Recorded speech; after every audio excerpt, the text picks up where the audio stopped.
out there to the finish line. Good run coming. Hurry, hurry. I mean the horsey.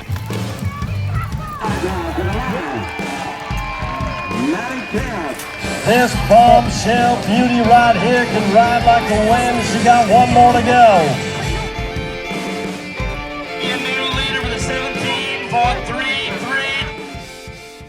Welcome to Barrel Racer Life. My name is MaddiKempf-Stoltman. Tuesday here, just feel like I'm still recovering from the long weekend. We were in Battleground, Washington at a barrel race for Memorial Day weekend. This was a new facility. I'd never been there. The arena itself is actually new as well. And to my understanding, pretty much everyone that put this event on was all volunteers. So that's even cooler because I feel like putting on events is kind of a thankless job. So we're a little extra thankful for all those volunteers that put time into making this happen. Without further ado, I'll show you guys about it. Something I think all other horse girls like to know is what people do at home to keep horses in shape. So today I'm kind of short on time. So I'm riding Jada, ponying Claude. Part of the whole ponying thing that kind of sucks is Jada is my only horse that I can pony off of because she doesn't care. And Claude actually ponies quite well, except that if he gets sick of it, he likes to bite the horse on the butt. But what I'm doing today, we're bringing Claude back from a break, and he kind of needed a break. He was a bit sore, nothing crazy, but I've been working closely with the vet to make sure that he's healthy, strong, and going to come back feeling like $1,000,000. So part of that is a kind of specific riding program. So today we're on step 2 of this program, and what that is we walk for 10 minutes, trot for 15 minutes, and then walk for 5 minutes to cool out. So Jada's fit enough, she can do it too, and that's what we're going to be doing today. Kind of just a cardio day, if you will. Yes, get Mr. Handsome back in shape. I think she likes being the pony horse because she gets to be out front, which is very much a Jada trait. She's got to be first. All right, packing for the weekend. When I'm traveling a lot, I usually leave kind of a duplicate of my grain setup in there, but we've been kind of a little spaced out in overnight trips. So grain, and then of course the essentials, my SharpEdge, my MVP, and I have a little bag of Equine, my favorite CBD ever, so that fits a little bit easier. All right, little turnout time. Bye.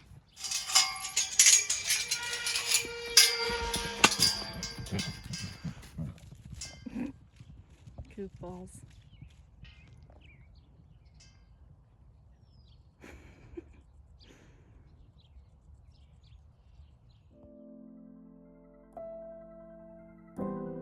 We loaded up and headed to Battleground, Washington for the big Memorial Weekend race.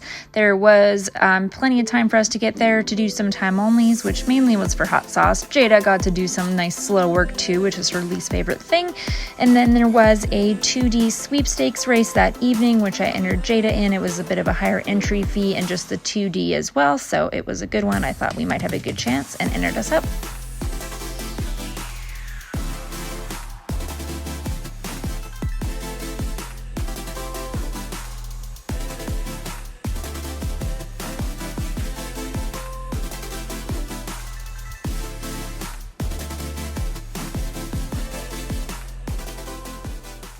I've owned Jada for about 4 years now, and I think that was the 3rd barrel I've knocked on her.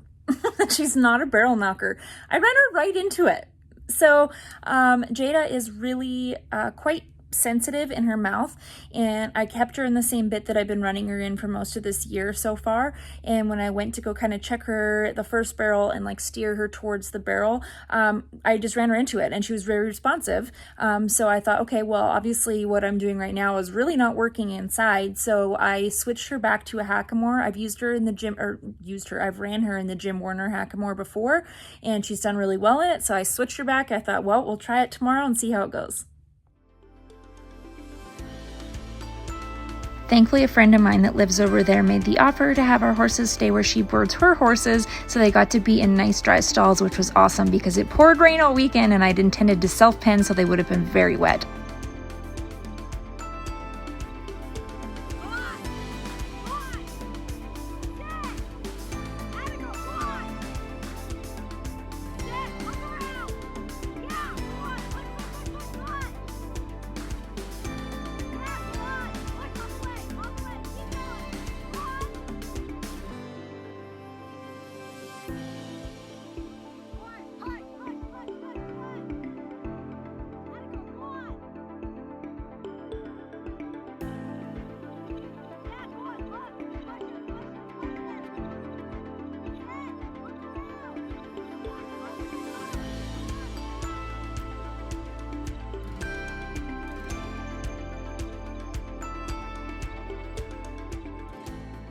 Switching to the hack more in Jada's case was a good thing. She went and made an awesome run. It was beautiful. Cranked the first barrel. She did great. I got a tad by the third was the only thing that was kind of my bad. Other than that, our run was flawless. We were just a touch out of the 2D money. So darn close to making 2D money. So half a second off essentially from the fast time, which was great. Hot Sauce did great too, my little buddy. He made an awesome run and it still like kind of looks at stuff and things like that, you know, just like kind of an unconfident young horse thing, but he went and made a beautiful run. I'm really, really grateful for him going and trying for me and excited about how well he did.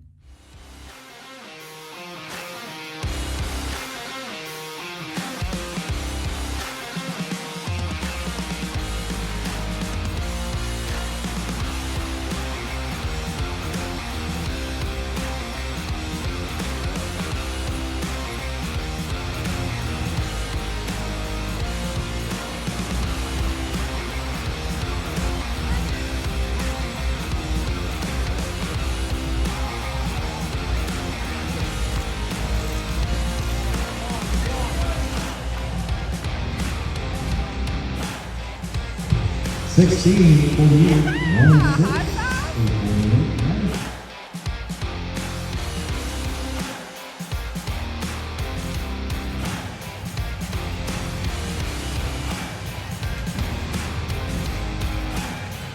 Go on, Maddie. Yeah, go on. Yeah, go.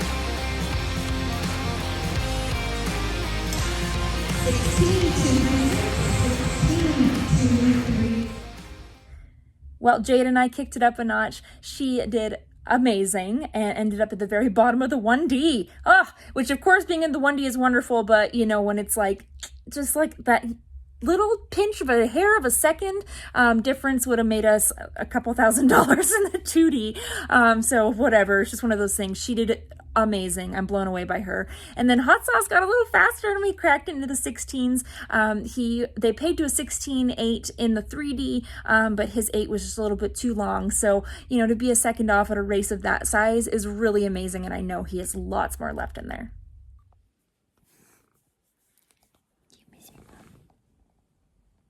So some of you have noticed, if you follow me on Facebook or anything like that, that I've listed Jada for sale. That might come as a surprise to some of you. I didn't realize like the interesting feedback that would come from listing a horse for sale. I hadn't said anything about it on YouTube for a few reasons, because I feel like I don't really owe anyone an explanation, but it's sort of my own fault, if you will, for deciding to share my life via YouTube. It's just kind of part of the territory. So it took me a little while to talk about it with you guys. She is listed for sale. If you guys are looking for a really great barrel horse, please reach out to me. She's priced at $45,000. If that's not in your budget, please don't waste my time. I've had to deal with a lot of people asking questions and then realizing their budget is half of that, things like that. It's just not good horse buying etiquette in my opinion. But that's just the way of the world sometimes. I will be very clear that this was a hard decision for me, but I don't know that people always realize, especially if maybe some of my followers are kind of a younger age group, how expensive it is to barrel race and how expensive it is to maintain like competition horses. So Jada being for sale has nothing to do with her. It's just a financial decision that would be the best thing for me at this point in my life. Yes, it will be very difficult when she does go to someone else. It will be really hard on me, but it's just kind of the reality of the sport and of the business that I'm in, is that sometimes you have to sell a horse. So I know someone's gonna love her and she's gonna continue on and be a great horse for someone else. Yes, it would be really hard for me to say bye to her, but it's just one of those grown-up decisions I had to make. It's where I'm at in life, and financially, it's just what I have to do at this point.